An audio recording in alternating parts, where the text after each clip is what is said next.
रहमानिर्रहीम।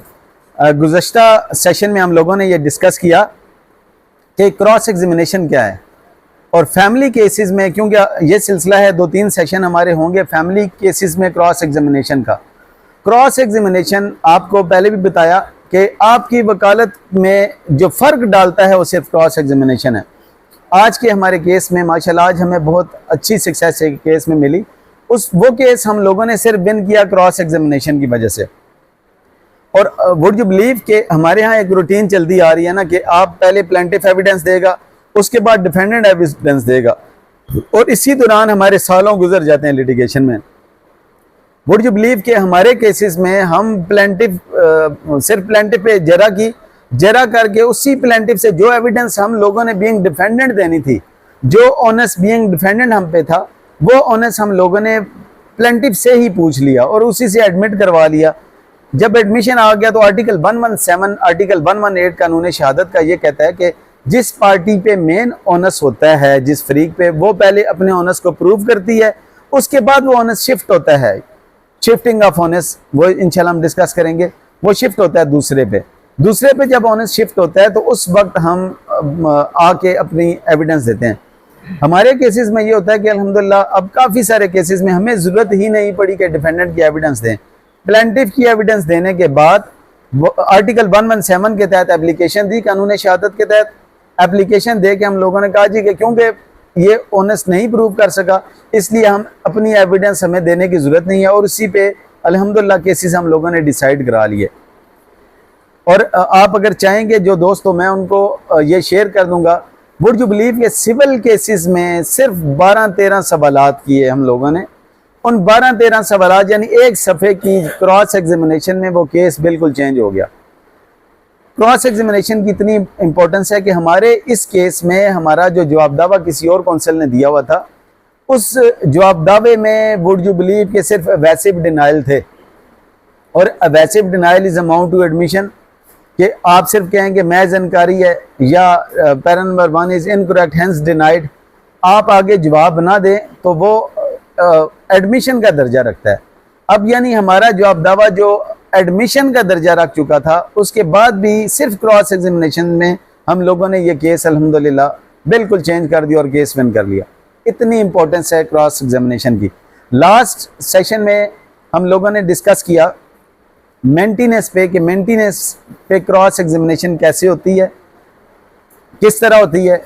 और उसके बाद आज का सेशन हम, क्योंकि ये 3-4 ही टॉपिक होते हैं, मेंटेनेंस होती है, डावर होता है, डावरी आर्टिकल होते हैं, कोई स्पेसिफिक कंडीशन होती है उसके मुतालिक होती हैं, और इसी तरह इद्दत का खर्चा वगैरह ये चीज़ें होती हैं। अब फैमिली केसेस में क्योंकि इतने ही इश्यूज होते हैं, इसलिए ये मेरा ख्याल है 2 से 3 सेशन में हमारा ये फैमिली का क्रॉस एग्जामिनेशन कंप्लीट हो जाएगा। जो दोस्त पिछले सेशन में नहीं थे, इंशाल्लाह हम कोशिश करेंगे आज या कल लास्ट सेशन की जो वीडियो है वो शेयर कर देंगे आपको। वो वीडियो देख लीजिएगा कि मेंटेनेंस में क्रॉस एग्जामिनेशन कैसे करनी है।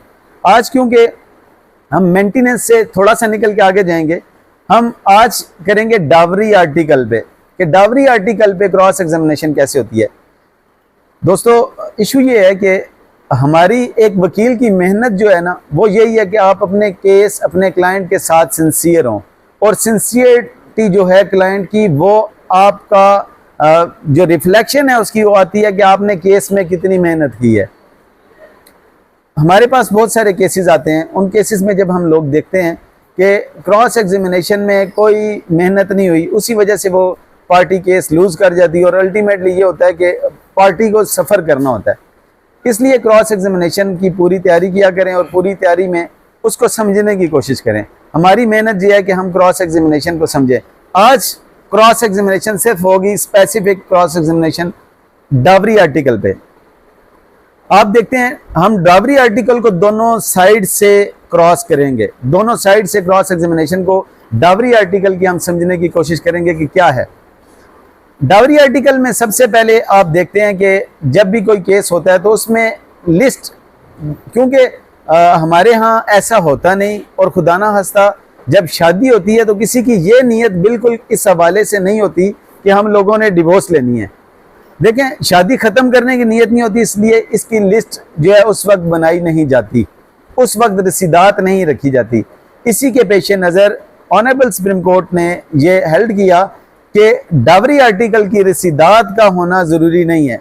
डावरी आर्टिकल क्योंकि रसीदात संभाल के नहीं रखी जाती, इसलिए उसकी रसीदात का होना ज़रूरी नहीं होता।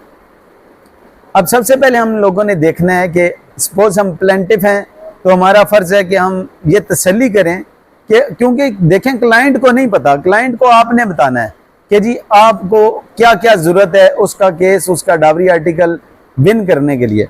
अब उसमें आप देखेंगे सबसे पहले कि क्या क्या चीज़ें अवेलेबल हैं इनके घर में। आप उन्हें कहें कि आप तसल्ली से जाएं, तसल्ली से जाके सोचें। अब क्योंकि खुसूसन जब लड़की की तरफ से हम केस करते हैं इसमें, तो वो क्योंकि डिजर्शन हो चुकी होती है, अब डिजर्शन में समटाइम्स काफ़ी टाइम भी गुजर चुका होता है, इसलिए ये याद भी नहीं रहता कि डावरी आर्टिकल हैं क्या। आप उन्हें ये एडवाइस करें कि आप सुकून से बैठें, बैठ के सोचें और ज़रा इमेजिन करें अपने घर में, अपने जो इन लॉज का घर है उसमें देखें कि कौन कौन सी चीज़ पड़ी, और एक कॉर्नर से शुरू करें दूसरे कॉर्नर तक उसकी लिस्ट बनाना शुरू कर दें। जब वो तसल्ली से बैठेंगी तो उन्हें पता चल जाएगा कि जैसे ही दरवाजे से एंटर होते हैं, इस साइड पे सोफे पड़े हैं सर, वो इस तरह प्रॉपरली आपको लिस्ट बना के दे देंगी। जब वो लिस्ट बना के देंगी तो फिर आप उसमें कोशिश करें कि उनसे पूछें सपोज आपका टीवी किस ब्रांड का है। अच्छा, इसको आसान तरीका होता है, एक ये कि आप देखें अगर कोई मूवी मौजूद है शादी की, तस्वीर मौजूद हैं तो वो भी मंगवा लें, उससे आपको लिस्ट के बनाने में बहुत आसानी होगी। अब लिस्ट बना लेते हैं आप। लिस्ट बनाने के बाद कोशिश करें कि आप देखेंगे शादी किस ईयर में हुई थी, जिस ईयर में शादी हुई थी उसके रेट्स का आपको प्रॉपरली अंदाज़ा होना चाहिए। होता ये है कि हमारे यहाँ इतनी ज़हमत कोई नहीं करता, ना हम करते हैं ना पार्टी इतनी ज़हमत करती है, और रफली वो उसका आइडिया ले लेते हैं। मसलन फर्नीचर का आइडिया वो लगा लिया जी 2 लाख रुपया, जबकि हो सकता है उस वक्त उस वैल्यू का फर्नीचर जो है वो 50,000 का हो, लाख का हो। ये चीज़ें आप सारी कैलकुलेट करें, कैलकुलेट करके उसका फिगर बनाएं और वो उसके लिस्ट भी बनाएं। लिस्ट के साथ आप देखेंगे, लिस्ट के साथ साथ आपने उसकी अमाउंट भी लिखनी है, एस्टिमेटेड अमाउंट जो भी होती है, क्योंकि आपको जो डिग्री होना है ना, वो डिग्री उसकी डिक्रीज करके वैल्यू के इतना अरसा यूज़ हुई है उसको डिग्री आपको मिलनी है। ये था आपका फर्स्ट स्टेप। आप जब लेडी की तरफ से हैं, आप जो लिस्ट बनाते हैं, लिस्ट बेशक आप बनाएं, कंप्यूटर से लिस्ट बनाएं। जितनी भी लिस्ट बनेगी, हर लिस्ट के हर सफ़े पे आपने अपने क्लाइंट के साइन लेने हैं, ताकि वो प्रॉपरली जब उससे सवाल हो तो वो सवाल का जवाब दे सके। अब इसमें इसी स्टेज पे आप डिफेंडेंट की तरफ से जब होते हैं तो डिफेंडेंट को भी ये कहें कि आप देखें और ईमानदारी से अपने क्लाइंट को ये मशवरा दिया करें कि जो जो लड़की का सामान है आप उसे वापस करें, और उसमें आप देख लें कि आपके घर में क्या क्या सामान है। फिर आप देखें कंपैरिजन। अब मैं आता हूँ क्रॉस एग्जामिनेशन पे। पहला मरहला तो क्रॉस एग्जामिनेशन के एविडेंस के हवाले से हमारा ये आता है, याद रखें जब भी आप दावा दायर करते हैं अपने दावे के साथ आपने लिस्ट लगानी है। उसके बाद जब आप बयान देते हैं, इन चीफ करते हैं, तो इन चीफ में आपने उस लिस्ट को एग्जिबिट कराना है। अक्सर ये होता है कि खुदा नास्ता वो तवज्जो नहीं होती, तवज्जो ना होने की वजह से अगर लिस्ट एग्जिबिट नहीं हुई तो डेफिनेटली अगर वो एग्जिबिटेड डॉक्यूमेंट नहीं है लिस्ट, तो उसको कंसीडर ही नहीं किया जाएगा। आप अपनी उसमें डावरी आर्टिकल में जो भी आर्टिकल उनके हैं, इसमें एक और स्टेज ये आती है कि कुछ अरसे के बाद याद आता है कि वो फलां फलां फलां चीज़ भी थी जो मुझे मेरे मामू ने गिफ्ट की थी, या जो जो इसका सिलसिला था। इसमें भी याद रखें जब आप दावा करते हैं, दावे में आपको ये बताना चाहिए। सपोज हमारी बच्चियां, जब ये ऑनरेबल सुप्रीम कोर्ट ने फरमाया कि जब बच्ची पैदा होती है तो हमारी सोसाइटी में उसका जहेज़ बनाना शुरू कर दिया जाता है। पेरेंट्स उसका जहेज़ मिसाल के तौर पे गोल्ड उसका बना लेते हैं, उसकी छोटी मोटी चीज़ें बनानी शुरू कर देते हैं। होता ही है कि जब वो जहेज़ देते हैं तो उस वक्त वो साथ वो जो चीज़ें लगी होती हैं वो बहुत पुराने मॉडल की होती हैं। तो उसमें यह है कि अपने दावे में लिख दिया करें कि मुझे ये गोल्ड का जो सेट था ये फलां ने गिफ्ट किया था, ये मेरे पेरेंट्स ने इस तरह रखा था। मसलन गोल्ड की रसीदात का होना ज़रूरी होता है। आपके पास गोल्ड गिफ्टेड है तो उसका मेंशन करें। देखें जो चीज़ आप दावे में बयान नहीं कर सके वो चीज़ आप अपनी शहादत में बयान नहीं कर सकते। इसी तरह आपको कोई चीज़ याद आती है तो आप एक सप्लीमेंट्री लिस्ट भी दे सकते हैं। सपोज आप सप्लीमेंट्री लिस्ट भी नहीं दे सके तो आप जब अपना इन चीफ करवाएंगे, अपने इन चीफ में आप लिखें कि मेरा बयान अल्फी ये है, एग्जिबिट फलां, इस पर दस्तखत एग्जिबिट फलां वर फलां, और उसके बाद मेरी लिस्ट एग्जिबिट ये मैं पेश कर रहा हूँ।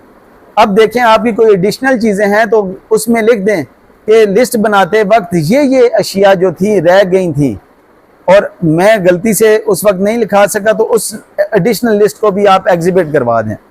आपकी जब ये एग्जिबिट हो जाएगी, ये दोनों तरफ से है, आप प्लेंटिफ की तरफ से हैं तब भी और जब आप डिफेंडेंट की तरफ से हैं तब भी आपको काउंटर लिस्ट देनी होगी। अब दोनों तरफ से लिस्ट्स आ गई हैं। अब देखें क्रॉस एग्जामिनेशन क्या है।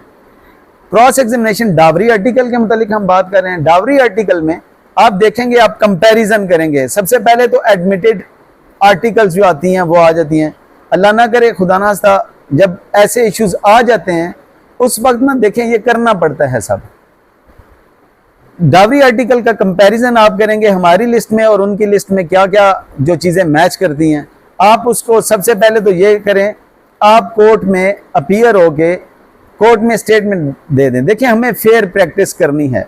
कभी भी भाइयों याद रखें दोस्तों, हमें वकील का हलाल और वकील का हराम क्या है, ये इस पे इंशाल्लाह हम प्रॉपर डिस्कशन करेंगे। हम देखें लोगों को राजी करने के लिए कहीं ये ना हो कि हम अल्लाह को नाराज कर लें, अल्लाह और अल्लाह के रसूल सल्लल्लाहु अलैहि वसल्लम को नाराज कर लें। लोगों की नाराजगी जो होती है वो काबिल माफ़ी होती है, लेकिन देखें अल्लाह की नाराजगी जो है वो अल्लाह की दुश्मनी ये होता है कि जब आप सिर्फ आगे लोग हमें कहते हैं मैं ये दूंगा नहीं और उसका डिफेंड करने के लिए, ये वकील के हराम के जुमरे में है। मुझे कोई बंदा आके अगर ये कह दे जी कि इसका सामान पड़ा है मेरे पास लेकिन मैंने देना कुछ नहीं है, तो यकीन करें आप स्ट्रेट फॉरवर्ड उन्हें कह दें कि भाई मैं आपकी वकालत नहीं कर सकता, क्योंकि मैंने वकालत किसी का हक मारने के लिए या किसी को तंग करने के लिए नहीं की। मैं आप जो चीज़ें उसकी हैं ईमानदारी से दें, बाकी आपको वहाँ से जो रिलीफ है वो दिलवाना मेरा काम है। ठीक है, कंपैरिजन करें दोनों चीज़ों का, दोनों चीज़ों का कंपैरिजन हो जाए तो कोर्ट में बड़ी फेयरली कहें कि इनकी जो डावरी आर्टिकल हैं हमारी लिस्ट के मुताबिक, वो डावरी आर्टिकल ये हमारे पास मौजूद हैं, इन्हें कहें कि वो कलेक्ट कर लें ताकि हमारी जो क्रॉस एग्जामिनेशन है वो महदूद हो जाए। अब वो उसका क्या होगा कि कोर्ट आपकी ऑफर को एक्सेप्ट करके बैलेफ मुकर्रर कर देगा। बैलेफ वहाँ पे जाएगा, कोर्ट बैलेफ, और वो जाने के बाद वहाँ से डावरी आर्टिकल उठा लेगा, उसकी लिस्ट बनाएगा। लिस्ट बना के वो बता देगा कि ये लिस्ट जो है इस पर 2 विटनेसेस के साइन हो जाएंगे और वो आके कोर्ट में एग्जिबिट करा देगा। जब वो आ जाएगी, अब आपकी जो डावरी आर्टिकल के मुतालिक क्रॉस एग्जामिनेशन है वो बिल्कुल महदूद रह जाएगी। चंद चीज़ें डिस्प्यूटेड होती हैं और समटाइम्स ये होता है कि बिल्कुल ही वो ऐसी बनाई होती है डावरी आर्टिकल की लिस्ट के, उसमें वो चीज़ें होती नहीं। वो मैं अभी डिस्कस करता हूँ कि उसको हम लोगों ने कैसे जज करना है कि क्या है और क्या नहीं है। पहला मरला तो ये हो गया कि हम लोगों ने फेयरली आके फेयर असिस्टेंस की कोर्ट की और बताया जी कि ये चीज़ें ये उठा लें। जब वो चीज़ें उठा लेंगे तो हमारी टू दी पॉइंट और रेलिवेंट हो जाएगी क्रॉस एग्जामिनेशन। अब ये तो वो है जहाँ पे एडमिशन है कि ये चीज़ें मौजूद हैं।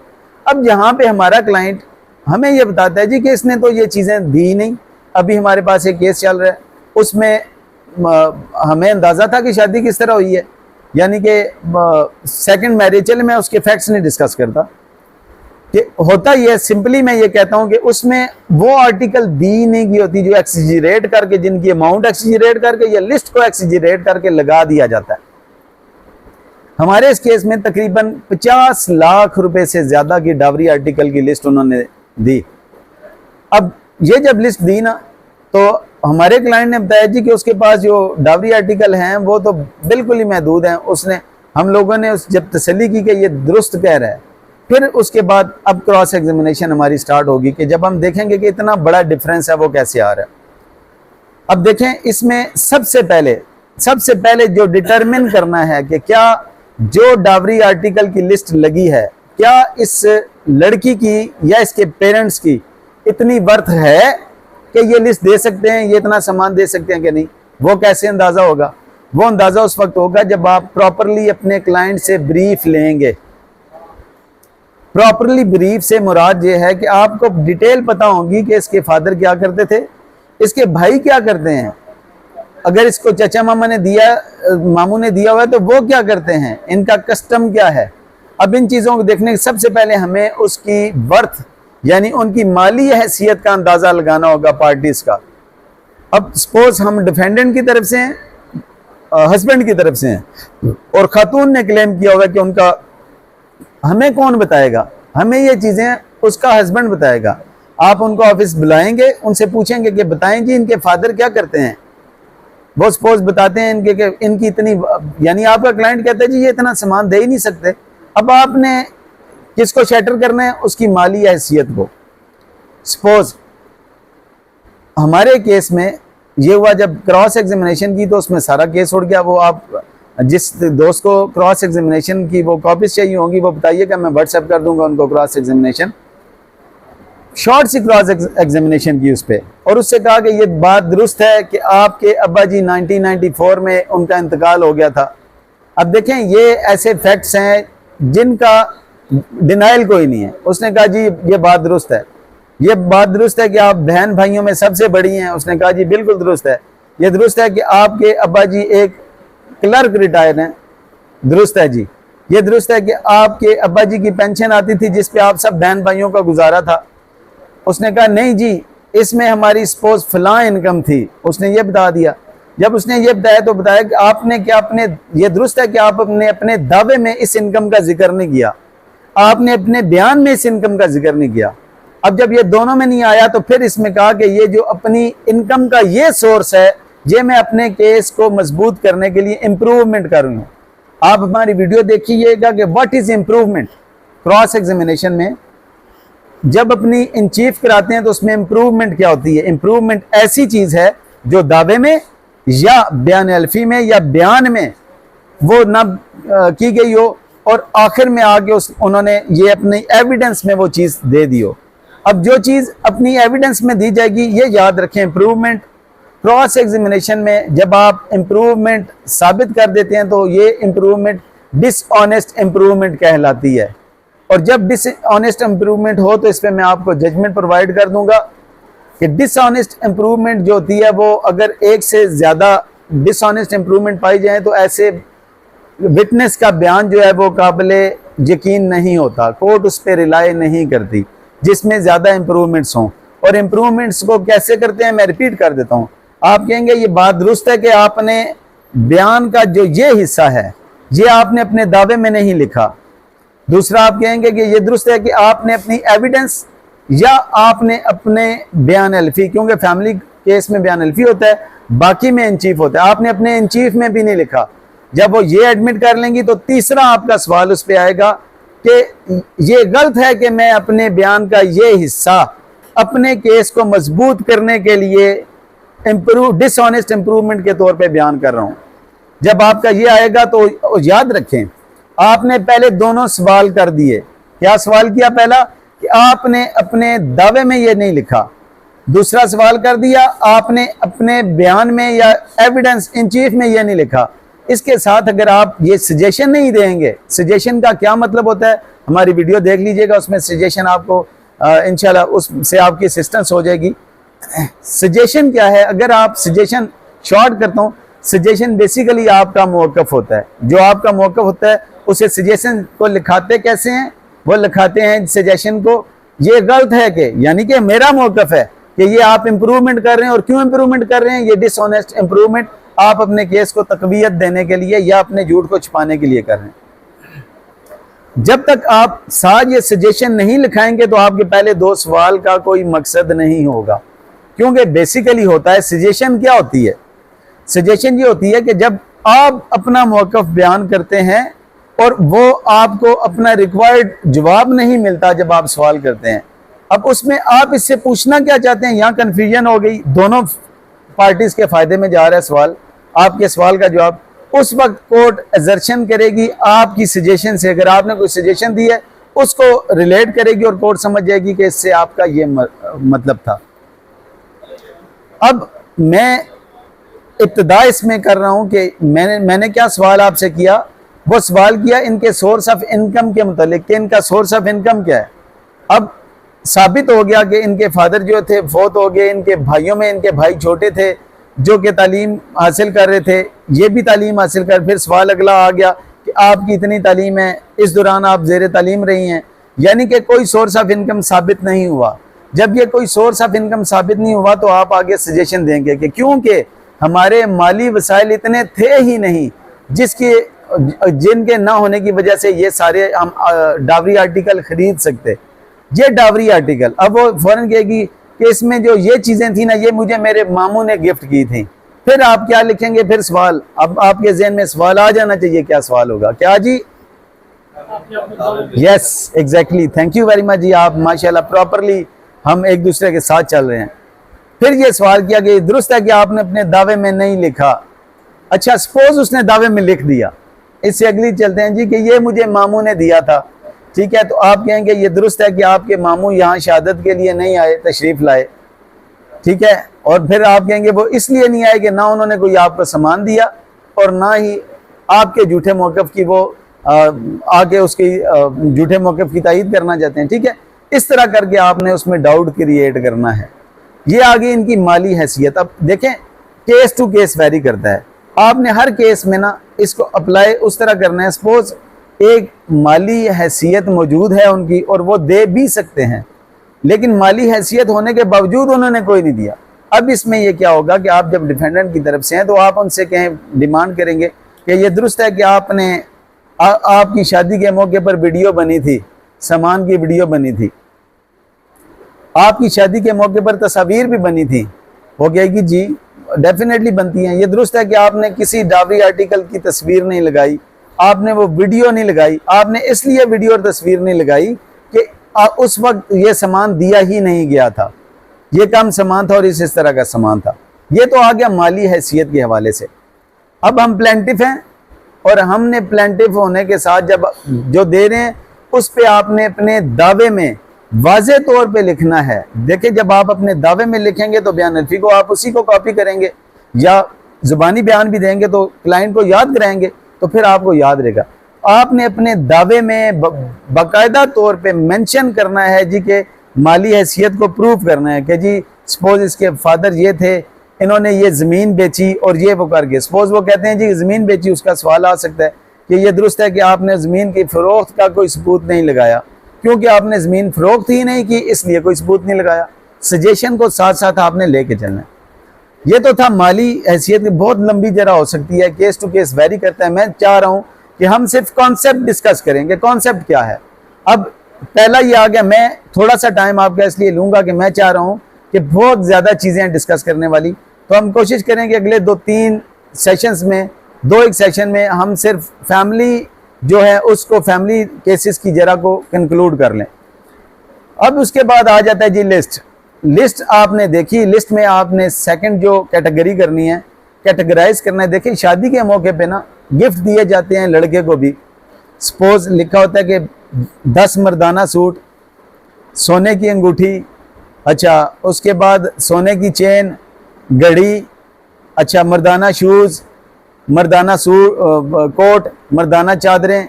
अब आपने उस सारी में से ना ये सारी चीज़ों को अलग कर लेना है।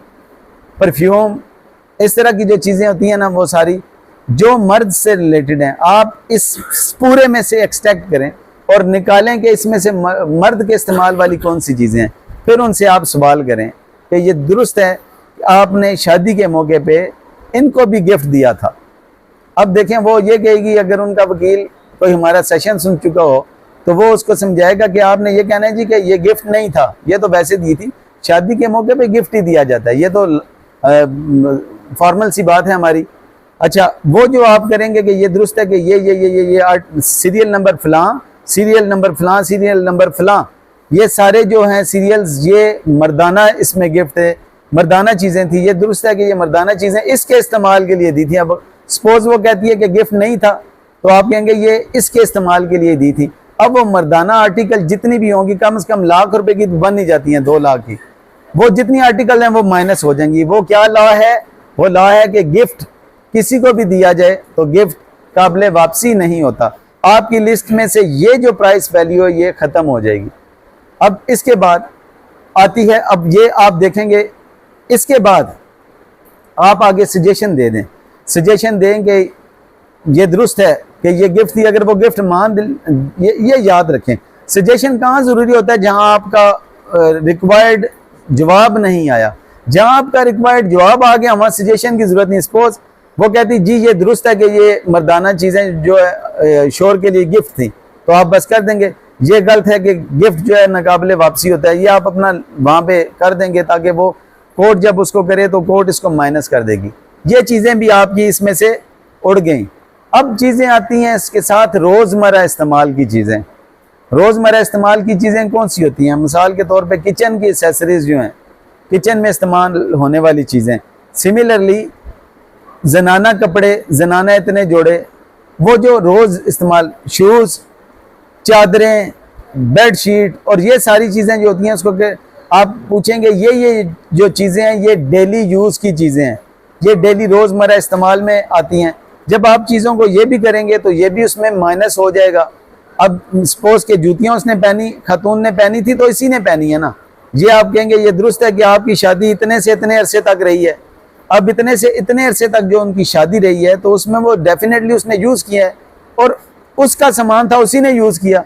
जब ये चीज़ें साथ इसके आगे जुड़ेंगी तो ये जुड़ते हुए ये चीज़ें भी माइनस हो जाएंगी डाबरी आर्टिकल्स में, कि आपने इस्तेमाल की हैं और आपने इस्तेमाल करके इन चीज़ों को यानी डी वैल्यू कर दिया। ये आपके इस्तेमाल के बाद किसी और के इस्तेमाल की ये नहीं रही, ये चीज़ें भी ख़त्म हो जाएंगी।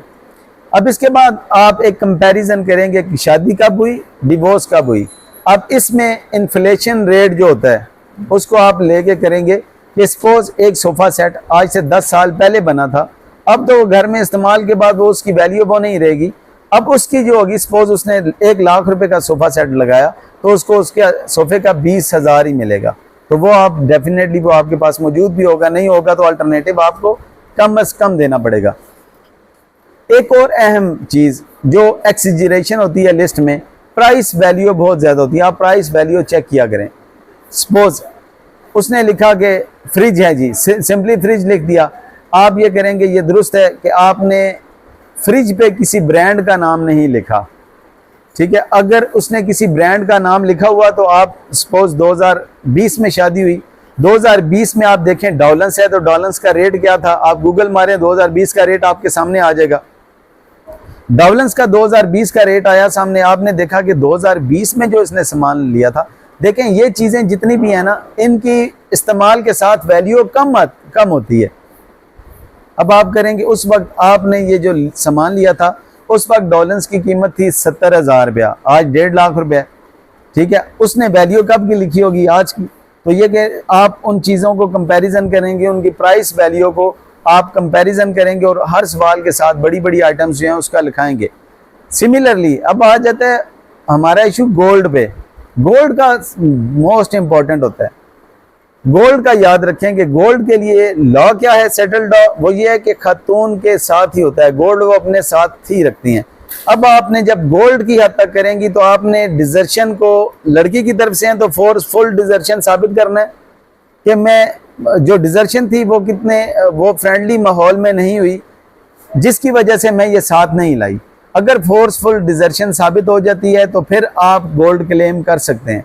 अगर फोर्सफुल डिजर्शन, फ्रेंडली डिजर्शन साबित हुई है तो फिर याद रखें कि फिर सुप्रीम कोर्ट ने यह फरमाया कि क्योंकि हमारी सकाफत है कि सोना ख़वातीन के यूज़ में ही होता है और वो अपना सोना किसी और को नहीं देती, तो इसलिए सोने का जब आप दावे में लिखेंगे तो वो सूरत हाल वाज़े तौर पे लिखेंगे कि किस अमूमन होता है कि हमारे घरों में सोना जो है बाज़ का अपनी ज़रूरियात को पूरा करने के लिए, कर्जा उतारने के लिए, कोई चीज़ परचेज़ करने के लिए वो सोना सेल आउट कर देते हैं। तो वो सोने का अलग से पूरा पैरा लिखें कि गोल्ड ऑर्नामेंट इस वजह से जो थे वो गोल्ड ऑर्नामेंट चले गए या जो भी उनका जो भी इशू हुआ। इसी तरह वो कहते हैं आपके सोना इन्होंने रखा हुआ है, फलां जगह रखा हुआ है, तो वो भी आप साबित करेंगे। अगर ये डिजर्शन फोर्सफुल आप साबित नहीं करेंगे और आप लड़की की तरफ से हैं तो सोना आपके अगेंस्ट डिग्री हो जाएगा। अगर आप ये साबित कर देते हैं कि डिजर्शन जो थी वो फ्रेंडली थी, ठीक है, और फ्रेंडली डिजर्शन में वो होता है कि सोना उसके पास ही होता है। अब इसमें क्या होता है कि मार कुटाई झगड़ा ऐसा हुआ कि उसमें अचानक लड़ाई हो गई, उसके घर वाले आए से लेके, तो ये फोर्सफुल डिजर्शन है। ऐसे केसेस में ऐसा नहीं होता कि वो कहेंगे बेटा ठहरो अब जा रही हो, तो बहुत कम ईमान वाले लोग होते हैं। जो ईमान वाले लोग होते हैं ना, ईमान कुरान पाक का हुक्म है। मैं उस दिन सुन रहा था, यकीन करें मैं डर गया ये आयात सुन के कुरान पाक की। फरमाया कि जो कुछ तुम्हारी बीवियों का है, जब खुदा ना खास्ता आपके हालात ख़राब हो जाएं और अलहदगी हो तो उनको वो उससे ज़्यादा दे के भेजो। और आखिर में वार्न किया कि सोचो कि अगर तुम ऐसा करोगे तो ये तुम्हारे फायदे में है, इससे तुम्हें नफा होगा, और अगर तुम उनका कुछ रख लोगे, उनको प्रॉपरली तरीके से रुखसत नहीं करोगे, तो तुम इस नुकसान उठाने वालों में से होंगे। हमारे एक्सपीरियंस में देखा है कि लोग जलील होकर रह जाते हैं जब ऐसा करते हैं। तो अपने क्लाइंट को गाइड करें कि जो उसका हक है वो आप ना रखें, वो हक उसको अदा करें। ठीक है जी। इसमें सोने की हद तक आ गया। फिर सोने की रसीदात लगी होती हैं। पहले मैंने कोशिश की आपको अहम इशू लॉ इस पे बताने की कि अगर फोर्सफुल डिजर्शन नहीं है तो सोना आप नहीं ले सकते, फोर्सफुल डिजर्शन है तो उसमें सोना आपको मिलने के चांसेस होते हैं।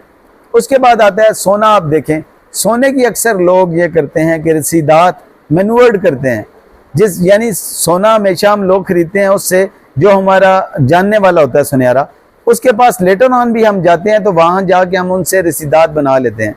अब सोने की रसीदात दो तरह की होती हैं, आपने देखा होगा। सोने की रसीदात, मैम तशरीफ लाई, थैंक यू, वालेकुम सलाम मैम। अच्छा, सोने की रसीदात दो तरह की होती हैं। आप ये देखें कि बहुत अहम है। हम लोगों ने अल्हम्दुलिल्लाह, आप कहेंगे तो आपको क्रॉस एग्जामिनेशन की कॉपियां हम देंगे। सोना कैसे उड़ाया? सोना ऐसे उड़ाया कि सोने का की रसीद जो होती है, देखें वकील के लिए एक चीज का ऑपरेशन करना बड़ा जरूरी होता है। आप सोने की रसीद को जब देखते हैं, सोने की रसीद में दो तरह की रसीदात होती हैं। एक, जब आप रसीद लेने के लिए जाते हैं, कोई भी किसी भी आप इसका एक्सपेरिमेंट करें, वो ऐसे करें कि आप जब अपने किसी रिलेटिव के साथ या खुद भी आप ज्वेलर के पास जाएंगे, उसे कहें जी मुझे इतना, मसलन मुझे 6 तोले सोना चाहिए, मुझे बालियां चाहिए, मुझे कड़े चाहिए, वो आपको लेटर हेड पे बना के देगा कि ये इसका आजकल ये रेट है, इसमें हम कारीगरी इतनी लेंगे और इसका ये होगा। उसके नीचे वो मालियत लिख देता है। लोग अमूमन जाते हैं, सुनहरे से रसीदात बनाते हैं, ज्वेलर उन्हें ये रसीद दे देता है। याद रखें, ये रसीद एस्टिमेटेड रसीद होती है, तखमीने की। हमारे लोग, हमारे वकला को भी ये नहीं पता होता, जब वो रसीद लाते हैं वो खुश हो जाते हैं। अभी कुछ दिन पहले मेरे पास एक फैमिली केस में जिरगा आया, तो वकील साहब ने मुझे कहा जिदून साहब ये तो आपको देना ही होगा सोना। मैंने कहा क्यों देना होगा? तो उसने कहा, मैंने कहा ये सोना नहीं दिया इन्होंने। उसने कहा सर रसीदें लगी हुई हैं। खैर वो बात अल्टीमेटली हमारी जिरगे में नहीं हुई, तो मैं उसे बता तो नहीं सकता था। जब क्रॉस एग्जामिनेशन हुई ना, उस वक्त वकील साहब के पसीने इस वजह से निकले कि वहां पे जब वो दो रसीदात थी उनके पास, एक रसीद थी जो उन्होंने 1.5 तोला सोना अपनी बेटी को दिया हुआ था। अब दोनों रसीदात में फर्क क्या होता है? एक रसीद में ऊपर लिखा होता है कि एस्टिमेट, उसमें वसूली किसी जगह नहीं लिखी होती। जिसमें एडवांस वसूल किया होता है उसमें लिखा जाता है कि एडवांस इतना है, बकाया इतना और फलां डेट को देना है, या सारे वसूल कर लिए हैं, वो लिखा होता है और उसमें पेड की स्टैंप लगी होती है बाकायदा। अब ये क्योंकि एस्टिमेटेड रसीदात थी तो मैंने उसने कहा रसीदात एग्जिबिट करा दी। मैंने कोई ऑब्जेक्शन ही नहीं किया उसके एग्जिबिट होने पर रसीदात के। ऑब्जेक्शन इसलिए करता कि इन केसेस में हम सुनहरे को तलब नहीं कर सकते, एप्लीकेशन दे भी तो नहीं तलब किया जाता कोर्ट की तरफ से। अब मैंने ये किया कि मैंने उससे किया कि ये दुरुस्त है कि आपकी पहली वाली रसीद, क्योंकि 1.5 तोला उन्होंने दिया हुआ था, वो मैंने एडमिट कर लिया। मैंने कहा जी ये रसीद है, इस पे वसूली भी है। सामने वाले की वकील साहब मुस्कुरा रहे थे इस बात पे कि जी वकील साहब एडमिट करवा रहे हैं, जबकि मैं सोना तो मैंने उन्हें देना ही देना था, जो उनका सोना था ही 1.5 तोले। मैंने कहा जी इस रसीद में वसूली की भी बाबत भी लिखा हुआ है। उसने कहा जी बिल्कुल लिखा है। अब खातून मान गई इस बात को कि लिखा हुआ है, और मैंने कहा जी इसमें इतना बकाया लिखा है, ये 1.5 तोले की रसीद है और ये वही सोना है जो आपने ये फलां तस्वीर में पहना हुआ है। उसने कहा जी बिल्कुल ऐसे ही है। अब इससे अगला सवाल जब किया और मैंने कहा ये जो रसीद है, इस रसीद में वसूली का कहीं नहीं लिखा हुआ। उसने देखा तो अब उस पर इनकार वो कर नहीं सकती थी क्योंकि वसूली का नहीं लिखा हुआ था। अब उसने ये कर दिया जी वसूली का नहीं लिखा। फिर मैंने ये बताया कि ये वहाँ सजेशन दी कि ये रसीद जो है ये एस्टिमेट की रसीद है। जो रसीद वो थी उस पर रकम का अदायगी का लिखा था, वसूली का, और इसमें नहीं है। अब ये था, इससे ये उनका सोना जो था बाकी 7-8 तोले सोना उनका इसमें उड़ गया।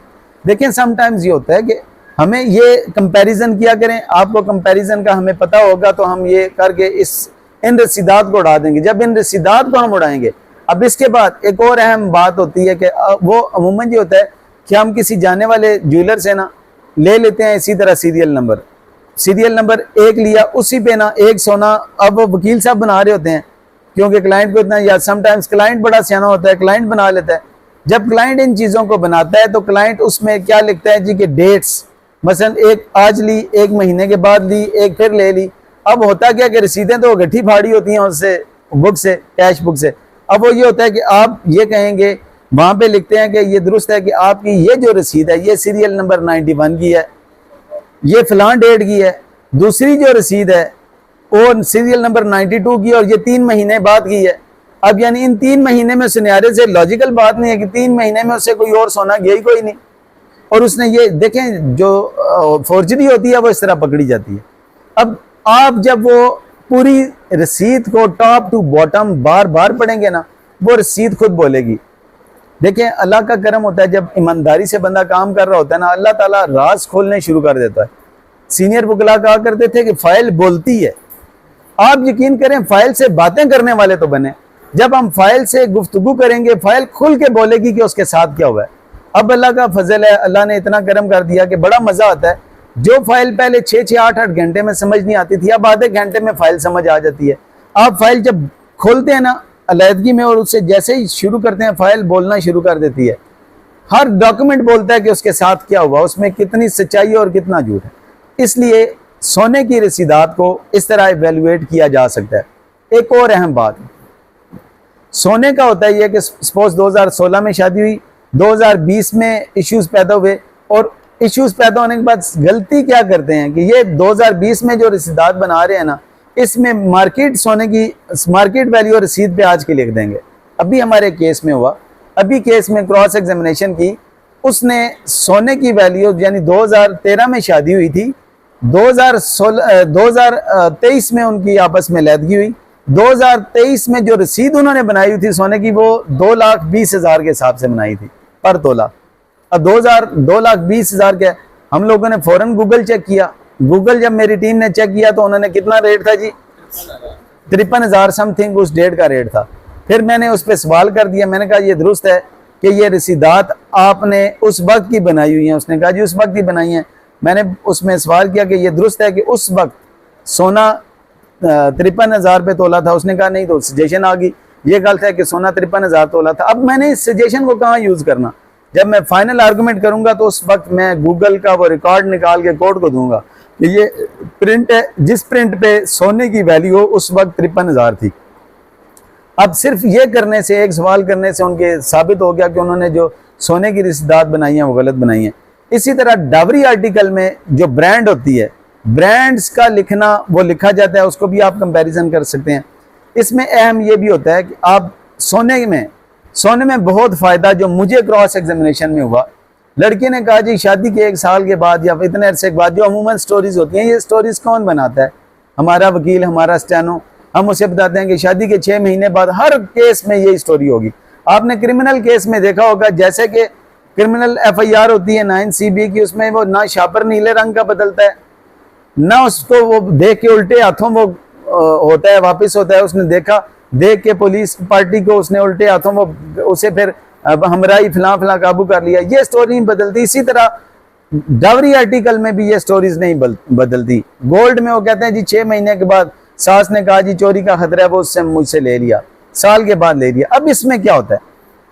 हमारे केस में, हमारे पास एक केस आया जवाब दावा। मैंने आपको बताया कि जवाब दावा अवेसिव डिनाइल था। अवेसिव डिनाइल से मुराद थी कि वो उड़ गया हुआ था। अब ये हुआ कि अवेसिव डिनाइल जब आ गया वहां पे, उस पे मैंने उनसे तस्वीर मंगा ली कि आप तस्वीर ले आए।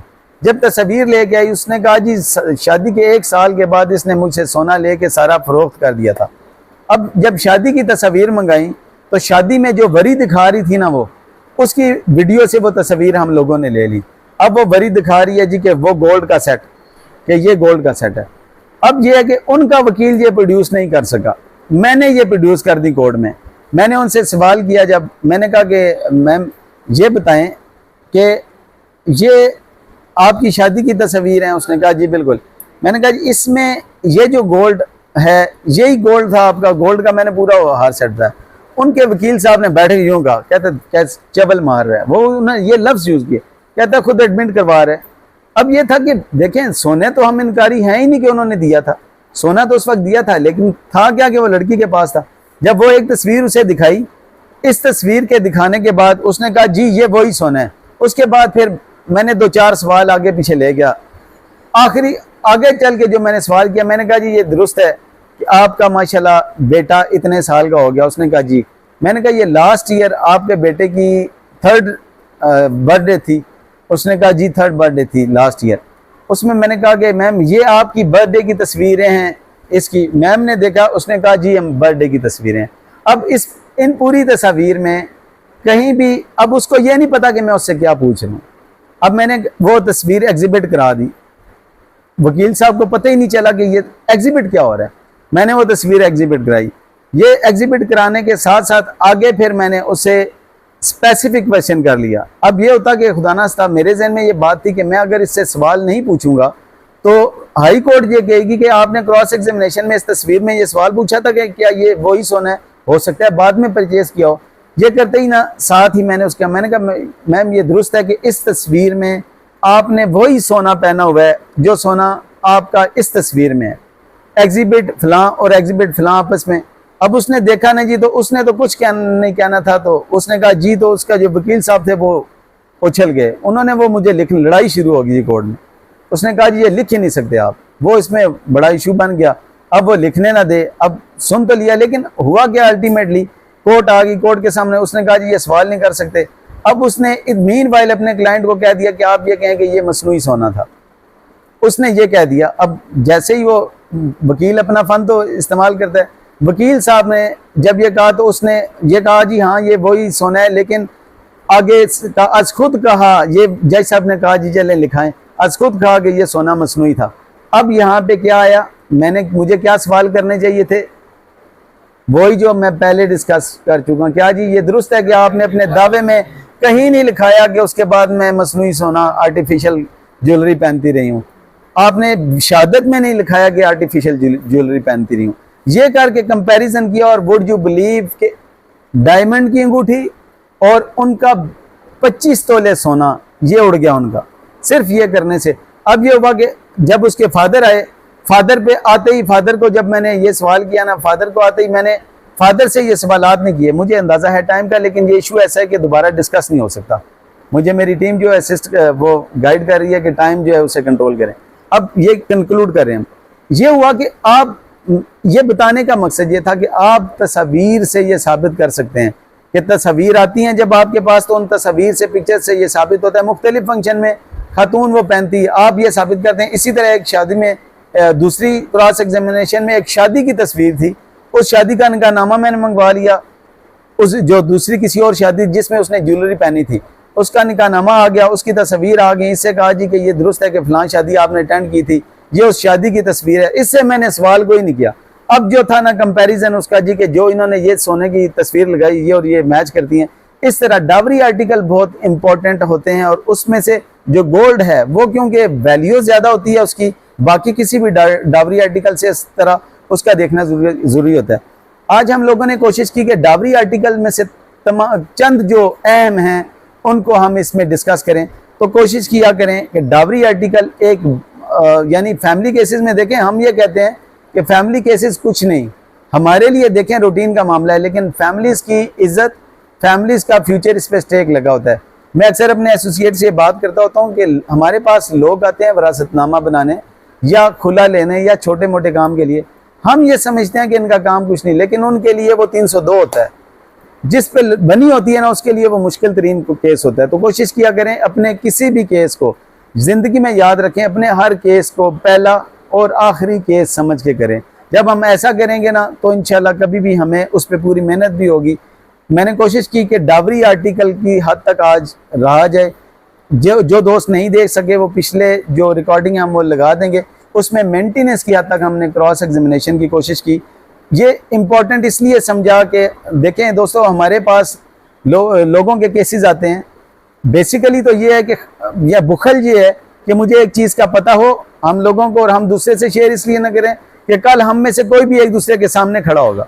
मैंने आपको जो कुछ बताने की कोशिश की वो है जो चंद चीज़ें मुझे आई हैं, जो मुझे आती हैं। बहुत सारी चीज़ें हैं जो भी इल्म समुंदर है जो हमें नहीं आता। इल्म एक सदका है, इस सदके को ना सदका समझ के फैलाएं। आप यकीन करें, वो हम बचपन में सुनते थे कि इल्म ऐसा खजाना है जो चोरी नहीं होता, जो फैलाने से बढ़ता है।